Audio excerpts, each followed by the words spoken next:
తెలుగువారి number 1 choice Telugu matrimony. సొమ్మొకరిది సోకు మరొకరిది. జనాల డబ్బులతో ఫాల్కన్ ఆడిన కపట నాటకం ఒక్కొక్కటి బయటపడుతోంది. ఫాల్కన్ యాజమాన్యం విలాసాలు, ఆస్తుల కొనుగోళ్లు వెలుగులోకి వస్తున్నాయి. ఫాల్కన్ స్కామ్పై ఛార్జ్షీట్ దాఖలు చేసిన ఈడీ కీలక విషయాలు ప్రస్తావించింది. యాప్ బెస్ట్ ఇన్వెస్ట్మెంట్ పేరుతో అనేక మోసాలకు పాల్పడింది ఫాల్కన్ సంస్థ. ఈ కుంభకోణం మొత్తం 2,792 కోట్లుగా తేల్చింది ఈడీ.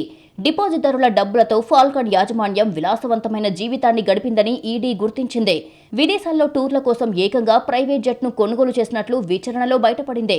తాజాగా ఫాల్కన్ స్కామ్లో ఛార్జ్షీట్ దాఖలు చేసిన ఈడీ ఈ స్కామ్లో ఇప్పటి వరకు 792 కోట్ల రూపాయల మోసాన్ని గుర్తించింది. ఈ మొత్తాన్ని ఇంకా ఫాల్కన్ యాజమాన్యం చెల్లించవలసి ఉంటుందని తెలిపింది. దేశవ్యాప్తంగా పెట్టుబడిదారులను వలలో వేసుకుని 2,792 కోట్లు వసూలు చేసింది ఫాల్కన్. తమ ద్వారా స్టాక్ మార్కెట్లో పెట్టుబడి పెడితే 10% అధికంగా లాభాలు ఇస్తామంటూ నమ్మించింది. ఈ పెట్టుబడులన్నింటినీ అంతర్జాతీయ మార్కెట్లో పేరు ప్రఖ్యాతలు ఉన్న కంపెనీల్లో ఇన్వెస్ట్ చేస్తామని, అధిక లాభాలు వస్తాయని కళ్లబొల్లి మాటలను వల్లవేసింది.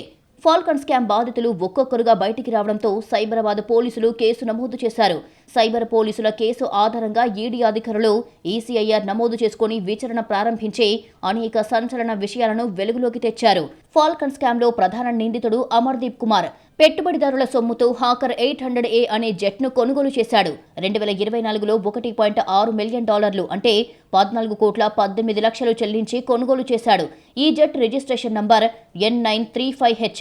వ్యక్తిగత ప్రయాణాలకు మాత్రమే కాకుండా మెడికల్ అంబులెన్స్లకు కూడా అద్దెకిచ్చినట్లు అధికారులు తెలిపారు.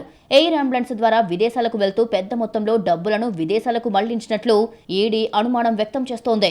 2025 మార్చిలో శంషాబాద్ అంతర్జాతీయ విమానాశ్రయంలో ఈ విమానాన్ని ఈడీ స్వాధీనం చేసుకుంది. దేశవ్యాప్తంగా దాదాపు 2,792 కోట్ల రూపాయలు వసూలు చేసిన ఫాల్కన్ షేర్ మార్కెట్, రియల్ ఎస్టేట్తో పాటు హోటళ్లలో పెట్టుబడులు పెట్టినట్టు ఈడీ గుర్తించింది.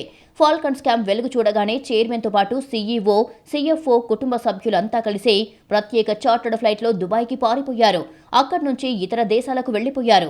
ఇప్పటికే కంపెనీ సీఈఓతో పాటు వైస్ చైర్మన్లను అరెస్టు చేసింది ఈడీ. ఫాల్కన్ ఎండీ పరారీలో ఉన్నాడు. ఈడీ ఛార్జ్షీట్ ప్రకారం ఫాల్కన్ కంపెనీ ప్రమోటర్లు ఇన్వాయిస్ డిస్కౌంటింగ్ పేరుతో పెట్టుబడిదారులని మోసం చేసి నిధులను విలాసవంతమైన ఆస్తుల్లోకి మళ్లించారు. పెట్టుబడిదారులు అధిక రాబడులు వస్తాయని నమ్మి డబ్బు పెట్టగా ఆ మొత్తాన్ని రియల్ ఎస్టేట్, ప్రైవేట్ జెట్ల వంటి విలాస వస్తువులకు ఉపయోగించినట్లు ఆరోపణలు ఉన్నాయి. ఈడీ విచారణలో త్వరలో మరిన్ని కీలక విషయాలు బయటపడే అవకాశం ఉంది.